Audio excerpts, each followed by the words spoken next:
Okay, welcome. Our group is presenting on queering and decolonizing psychology.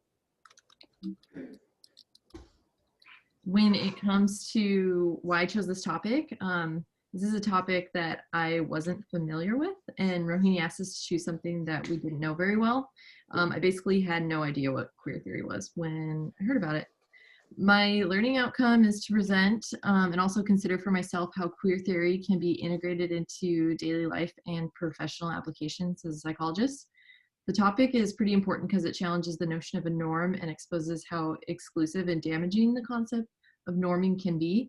And norming is basically the cornerstone of westernized psychology. So I think the significance is pretty substantial since it's pretty much dogmatically systemic in our field. Much like Ash, I also selected this topic due to the fact that I was quite unfamiliar with both the notions of queering and decolonizing prior to the class. One of the reasons why I chose it is because I wanted to acquaint myself more with these concepts in an effort to learn about some of the less visible identities and perspectives that my education and socialization in the world has unfortunately kept hidden from me. I further consider learning about these topics to be important, particularly as it relates to psychology, because so much of what's published in psychological literature is coming from a white, cis male, heterosexual perspective, a perspective which is hardly representative of our social truths in America or anywhere else in that matter.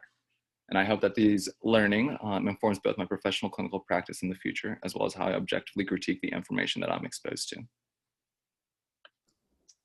And much like Ash and Eric, I did not know a lot about this topic as well. So one of the prevailing reasons why I chose to present on this was because I knew nothing about it.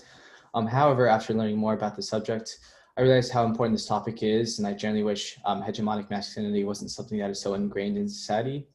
Growing up was a little bit of a struggle since I was always told that I shouldn't show my emotions or that I should act a certain way because that is how society believes a man is supposed to act.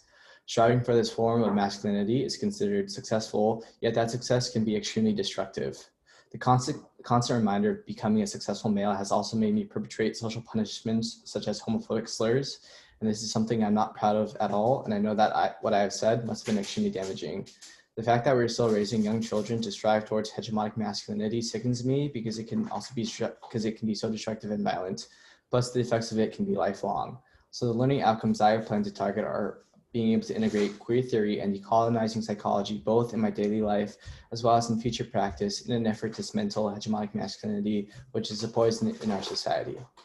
With that, I will give a brief overview of what hegemonic masculinity is and its current prevalence today. So the concept of hegemonic masculinity was first proposed in reports from Australian high schools and the study of social inequality in them, the making of masculinities, the experience of men's bodies, and in debate over the role of men in Australian labor politics in 1982. This project provided empirical evidence of multiple hierarchies interwoven in gender construction. In 1987, Connell, who is an Australian sociologist, defined hegemonic masculinity as a specific form of masculinity in a given historical and society-wide social setting that legitimates unequal gender relations between men and women, between masculinity and femininity, and among masculinities. It is a constant pattern or practice that allows men's dominance over women to continue. It is not assumed to be normal. However, it is certainly normative and embodies the most honored way of being a man. This makes all men position themselves in relation to it, which legitimated the global subordination of women. And in her book, Gender and Power, she says that it's hegemonic masculinity that is constructed in relation to various subordinated masculinities, as well as in relation to women. Relational and legitimation are central features in Connell's definition and involves a certain form of masculine and unequal relation to emphasize femininity and non-hegemonic masculinities. Connell also believed that hegemonic masculinity is constructed in relation to four specific non-hegemonic masculinities. The first being complicit masculinities, which do not actually embody hegemonic masculinity, yet through practice realize some of the benefits of unequal gender relations, and consequently, when practice helps sustain hegemonic masculinity. The second is subordinate masculinities, which is constructed as lesser than or aberrant and deviant to hegemonic masculinity, such as effeminate men. The third is marginalized masculinities, which is trivialized and or discriminated against because of unequal relations to external gender relations such as class, race, ethnicity, and age. And finally, protest masculinities, which are constructed as compensatory hypermasculinities that are formed in reaction to social positions lacking economic and political power. Connell's concepts are abstract, then descriptive, and defined in terms of the logic of unequal gender relations. She believed that there could be a struggle for hegemony whereby older types of hegemonic masculinity actually might be displaced by newer forms, meaning that it might be possible that a more humane and less oppressive means of being masculine might become prevalent in society. However, we all know that hegemonic masculinity still exists today. Next slide, please. There's a strict set of prescribed normative gender roles necessary to uphold hegemonic masculinity. These are in the forms of socially and structurally functional characteristics, attitudes, behaviors, and social practices that are constantly defined and enforced. These all come together to form an idealized masculine gender role where groups and individuals are socialized and encouraged to endorse, internalize, and aspire toward achieving. Hegemonic masculine gender revolves around achieving and maintaining men's dominance through the use of socially sanctioned and enforced subordination, distrust, and de-evaluation of women and femininity. This enforcement of hegemonic gender role norms occurs when individuals and groups are socially rewarded for adhering to the established norms and punished for failing to abide by the norms. For example, men who do not present themselves as tough or independent are socially punished by being labeled as weak, feminine, or homosexual. On the other hand, women who are perceived as large or muscular and who do not present themselves as docile and passive are labeled as ugly, monstrous, or sexually promiscuous. These social punishments harm individuals who threaten or violate the hegemonic muscle hierarchy and reinforce the basis of stigmatizing certain identities, such as homosexual men and strong women. Next slide, please. Adhering to hegemonic masculinity means following a strict set of beliefs and behaviors that can have very negative consequences both individually and socially. At the individual level, this is seen as gender role stress. Gender role stress is the individual experiences and the physical, psychological, and social consequences of strict adherence to a narrow set of prescribed gender norms. Research has also demonstrated that reaffirming a hegemonic masculine status in response to the experiences of gender role stress are maladaptive, is associated with several negative health and behavioral outcomes, such as unhealthy lifestyle behaviors, which are excessive risk-taking and substance abuse, increased anger, anxiety, and aggression towards the self and others.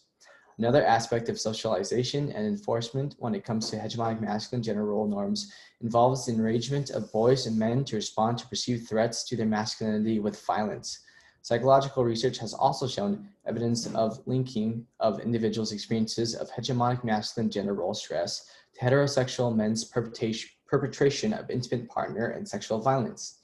An example of this is when a person perceives their intimate partner as posing a threat to their dominance, and in order to reestablish their dominance, the immediate response is violence towards the source of the threat.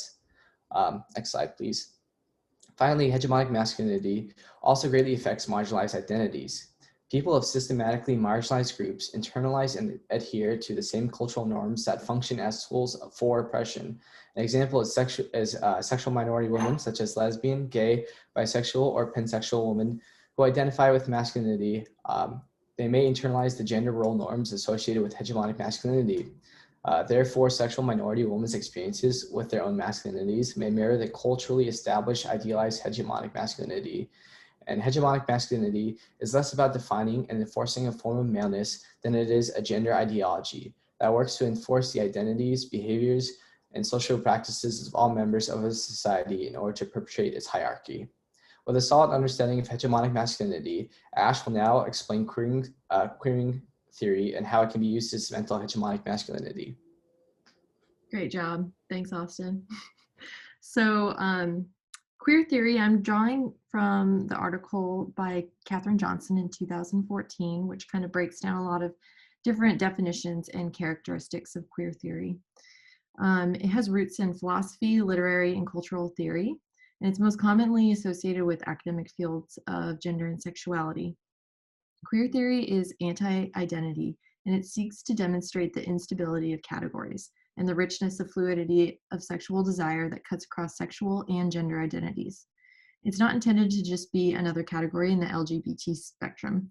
It's evolved into arguing legitimacy of a range of marginalized subjects and practices, and paying attention to how other categories such as race, class, disability, etc., can intersect with gender and sexuality. Queer was a term that was used as an insult, but it went through reappropriation by the late 1980s. And reappropriation was used as a political strategy that entails reclaiming and transforming meanings. In context of queer theory, to queer means to disrupt or make something strange, twisting or unsettling meanings. To queer means to push the invisible into the spotlight. And to transform normative assumptions and challenge assumptions about sexuality and gender. The original focus was on disrupting taken for granted assumptions about gender and sexuality relationships. For example, when people ask lesbians in a relationship, which one of you is the man? An example of a belief that sexual relationships require a binary division of gender. Queer theorists pointed out that this is a normative belief that only makes sense because of heterosexuality and how it dominates and fosters heteronormative assumptions.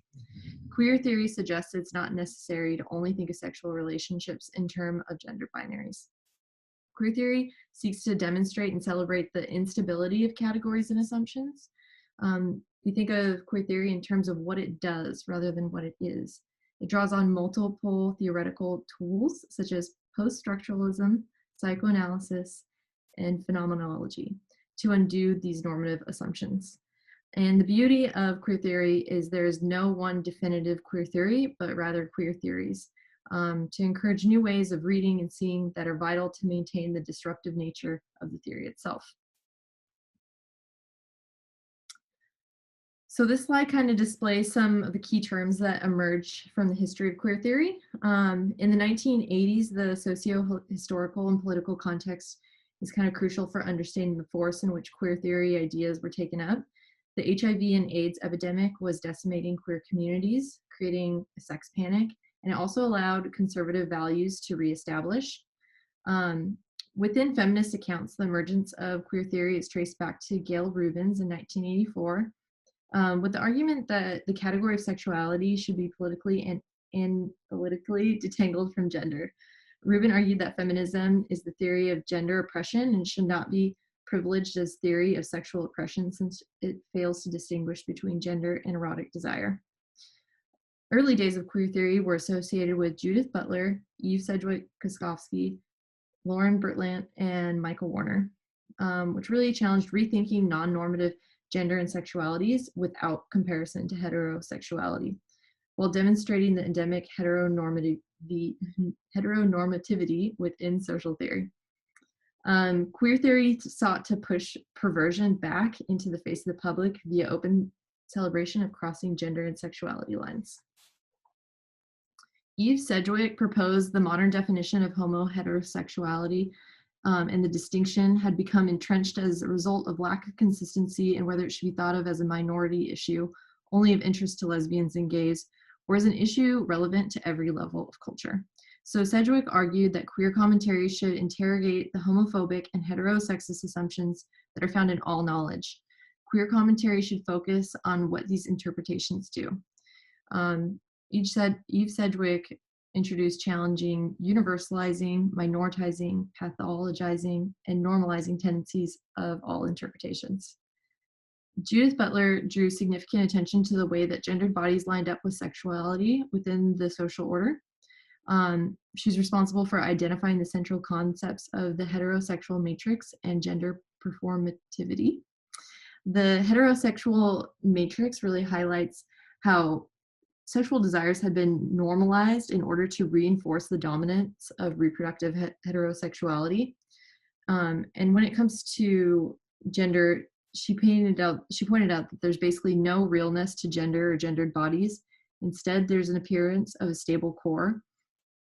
Gender identity was the effect of repeating acts, gestures, and spoken desires to the extent that they became normalized. Thus, within queer theory, gender is seen as performative, which takes on meanings through the repetition of discourses. Butler and Sedgwick both are indebted to post-structuralist theory. Although queer theory might have emerged as a theory of sexual oppression, some of its greatest contributions are from the deconstruction of normative accounts of gender and gender development, as well as the production of anti-homophobic interpretations of queer lives. Queer theory has not resulted in a radical separation of gender and sexuality. Rather, it indicates the ongoing intricacies of an analytic relationship between the two.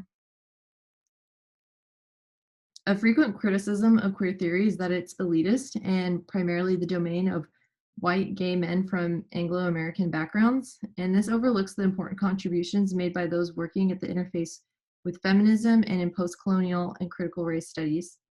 Because of the anti-normative nature of queer theory, it asks how to conceptualize queer subjectivities in countries without reimposing colonial and racist assumptions. One of the quotes from the article is, furthermore, despite the international backdrop of globalization, trying to account for a global notion of gay citizenship carries with it the risk of neocolonialism if it universalizes and homogenizes queer experiences, overlooking the specificity of the local. Thus, within queer studies, the intersection of sexuality with questions of race, gender, religion, social class, ethnicity, nation, and citizenship are increasingly important. Next, Eric will lead us in our next video. If I can stop this recording.